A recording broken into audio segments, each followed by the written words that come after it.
সূরা মুলক রাতের বেলা যারা তেলাওয়াত করবে ইনশাআল্লাহ তাআলা আল্লাহ পাক তাকে কবরের শাস্তি থেকে বাঁচাবে ইনশাআল্লাহ আযজা ওয়া জাল্লা। সূরা ইয়াসিন আপনার কোরআনের মগজ, প্রাণ, হার্ট, এটা যখন পড়বেন আপনি বুঝতে পারবেন কেন এটাকে হার্ট বলা হয়েছে। সূরা বাকারা যে ঘরে পড়া হবে সেই ঘর থেকে শয়তান পালিয়ে চলে যাবে। আমরা তো বাড়ি করলে হুজুর ডেকে আনি, তাই না? ঝাড়ফুঁক করাই, বাড়ি বন্ধ করি, তাবিজ করি, কত কি করি না? মাশাআল্লাহ, আসল কাজ করি না। একটা জায়গায় উঠেছেন, বাসায় উঠেছেন, নতুন বাসা, সূরা বাকারা তেলাওয়াত করেন। ব্যবসা স্টার্ট করেছেন, ওখানে সূরা বাকারা প্লে করেন বা তেলাওয়াত করেন। সূরা বাকারা যেখানে তেলাওয়াত হবে বরকত আসবে এবং সেখান থেকে শয়তান পালিয়ে যাবে ইনশাআল্লাহ তাআলা। অনেক ফজিলত আছে। সূরা কাফিরুন, ওই যে বললাম 1999 জন মানুষ জাহান্নামে যাচ্ছে, তাদের আমল নামায় কোন পাপটা কমন ছিল জানেন? তাদের আমল নামায় কোন পাপটা থাকতে পারে বেশি? শিরকের পাপ। কারণ কি জানেন? আমি বলছি, সূরা নিসার মধ্যে আল্লাহ পাক বলেছেন, ইন্নাল্লাহা লা ইয়াগফিরু আন ইউশরাকা বিহি ওয়া ইয়াগফিরু মা দুনা যালিকা লিমান ইয়াশা। আল্লাহ পাক তার সাথে শিরকের গুনাহ মাফ করেন না, এছাড়া যে কোনো পাপ আল্লাহ যাকে ইচ্ছা মাফ করতে পারেন। তার মানে যে মানুষগুলো বেশি বেশি জাহান্নামে যাচ্ছে তাদের আমল নামায় যে পাপটা থাকতে পারে কমন, সেটা হচ্ছে কি? শিরক। অন্য পাপ হলে হয়তো আল্লাহ পাক মাফ করে দিতেন, সিম্পল। এই শিরক থেকে আল্লাহ পাক আপনাকে বাঁচাবেন একটা আমলের মাধ্যমে। বলে দেব, সূরাতুল কাফিরুন প্রত্যেক রাতে আল্লাহ পাক যে কথাগুলো আমি বলছি, প্রথমে আমাকে আমল করার তৌফিক দান করুন, আমিন, এবং আপনাদের সবাইকে তৌফিক দান করুন, আমিন। সূরা কাফিরুন রাতের বেলা তেলাওয়াত করলে আল্লাহ পাক আপনাকে শিরক থেকে বাঁচিয়ে রাখবেন ইনশাআল্লাহ। এছাড়াও আরো 3টা ছোট ছোট সূরা আছে, সূরা ফালাক, সূরা নাস, ইখলাস। সকাল সন্ধ্যায় 3 বার করে, ফজরের পর 3 বার, মাগরিবের পর 3 বার। এটা বিকেলেও করা যায়, আসরের পরেও করা যায়। আর ঘুমানোর সময় 3 পরে হাত দুটো একত্রিত করে ফু দিয়ে সারা গায়ে মাসাজ করে ঘুমাতে হয়। এটা করলে দৃশ্য অদৃশ্যের ক্ষতিগুলো আপনাকে স্পর্শ করবেন ইনশাআল্লাহ। মানুষ ঘুমালে শয়তান ঘাড়ে 3টা গিট দেয়, মনে আছে হাদিসটা? মনে আছে?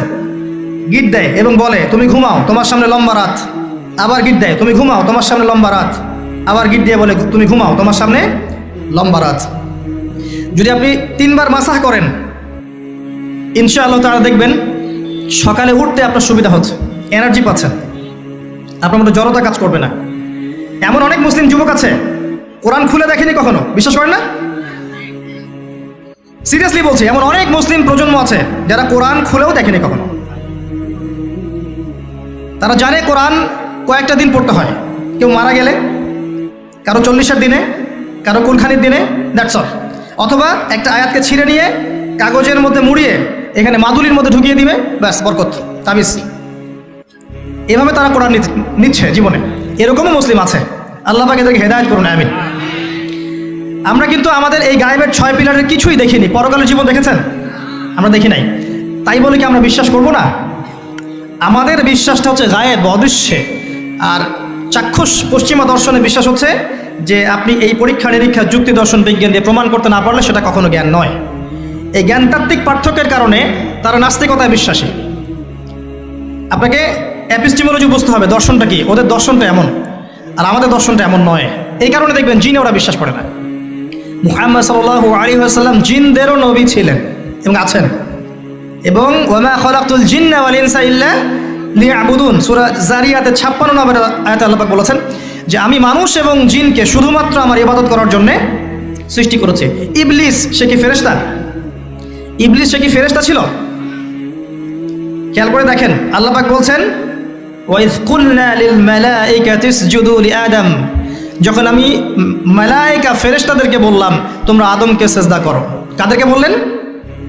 ফেরেশতাদেরকে বললেন। ইল্লা ইবলিস ফাসাজাদু ইল্লা ইবলিস, সবাই সিজদা করলো, ইবলিস সিজদা করলো না। এই আয়াত থেকে বুঝতে পারছি যে ইবলিস একজন ফেরেশতা, নাউজুবিল্লাহ। এই আয়াতের মধ্যে তো জিনের কথা নাই, আছে? কোরআনের এই একটা আয়াতকে কেন্দ্র করে যদি আপনি ফলাফলে আসতে চান তাহলে আপনাকে বিশ্বাস করতে হবে যে ইবলিস একজন জিন ছিল, মালাক ছিল। আল্লাহ পাক মালায়েকাকে বলেছেন সিজদা করো, ইবলিস করেনি। কি বুঝলেন? ইবলিস মালাক ছিল। এটা হচ্ছে কি কোরআনের কিছু অংশকে পড়ে মুফতিগিরি করা। আপনি যখন সূরা কাহফের মধ্যে যাবেন তখন দেখবেন আল্লাহ বলছেন ওয়া কানা মিনাল জিন, আছে না? সে জিনদের একজন ছিল।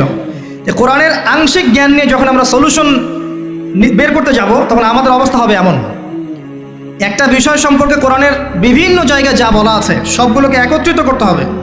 এই প্রসঙ্গে যতগুলো হাদিস আছে এগুলোকে একত্রিত করতে হবে। সাহাবায়ে কেরামদের যে কওল আছে এগুলোকে একত্রিত করতে হবে। সলফে সালিহিনের বুঝগুলোকে একত্রিত করতে হবে, এরপর একটা সিদ্ধান্তে আসতে হবে। আর যদি আপনি একটা আয়াতকে কেন্দ্র করে ফলাফলে আসতে চান, এই সমস্যাটার নাম হচ্ছে আইসোলেশন, মানে একমুখী জ্ঞান, বা আপনি একটা বিষয়কে দেখেই সিদ্ধান্তে চলে আসলেন। তো কোরআন বোঝারও একটা মূলনীতি আছে যে আমি একটা আয়াতকে দেখেই কিন্তু ফলাফলে আসা যাবে না।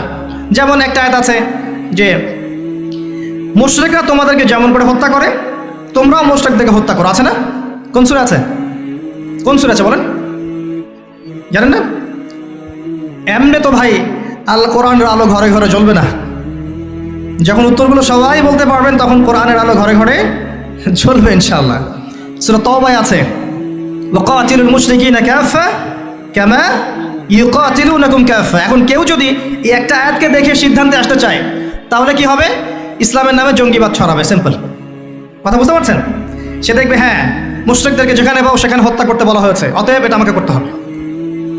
কিন্তু পুরো কোরআন যদি সে পড়তো তাহলে বুঝতো এটা একটা নির্দিষ্ট প্রেক্ষাপটের আয়াত ছিল। এটা একটা নির্দিষ্ট প্রেক্ষাপটের আয়াত ছিল, যেই প্রেক্ষাপটে এটা প্রযোজ্য ছিল। এটাকে বলা আইসোলেশন, একটা আয়াতকে দেখেই সলিউশনে চলে আসা। আমার আলোচনার কিছু কিছু বিষয় তো কঠিন মনে হচ্ছে, আস্তে আস্তে সহজ হয়ে যাবে ইনশাআল্লাহ। আমি বোঝাতে চাচ্ছি যে আল্লাহ পাক কোরআনুল কারীমের মধ্যে প্রতিটা বিষয়ের সমাধান নাজিল করেছেন। এখন কোরআন কেন্দ্রিক আমাদের কিছু কাজ আছে। এই কোরআনের শাব্দিক অর্থ হচ্ছে নিত্য পঠিতব্য বই, যেটা নিয়মিত পড়া হয়। কিন্তু কোরআনের সাথে মুসলিমদের আচরণের ক্ষেত্রে আরও কিছু কাজ আমাকে নিয়ে আসতে হবে। সেই কাজগুলো কি কি আমরা সেগুলো আলোচনা করবো ইনশাআল্লাহ।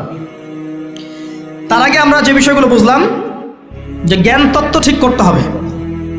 আমরা আল্লাহ পাকের গায়েবে বিশ্বাস করি, আর গায়েবের বিষয়গুলো আল্লাহ পাক সর্বাধিক জ্ঞাত। এগুলোর ব্যাখ্যা কি? সমস্ত ব্যাখ্যা আল্লাহ পাক মানুষকে শেখান নাই। এমন অনেক জ্ঞান আছে যেগুলো আল্লাহ পাক মানুষকে আদৌ শেখান নাই, আছে না? আছে। মানুষ কি সব কিছু জানে? জানে না। তো কোরআনে আল্লাহ পাক বলছেন আমি কোরআনের মধ্যে সমস্ত বিষয়ের সমাধান নাজিল করেছি, এবং আল্লাহ আরও বলেছেন ওয়াকুলিল হাক্কু মির রাব্বিকুম, সত্য তোমার রবের পক্ষ থেকে নাজিল হয়। সুবহানাল্লাহ।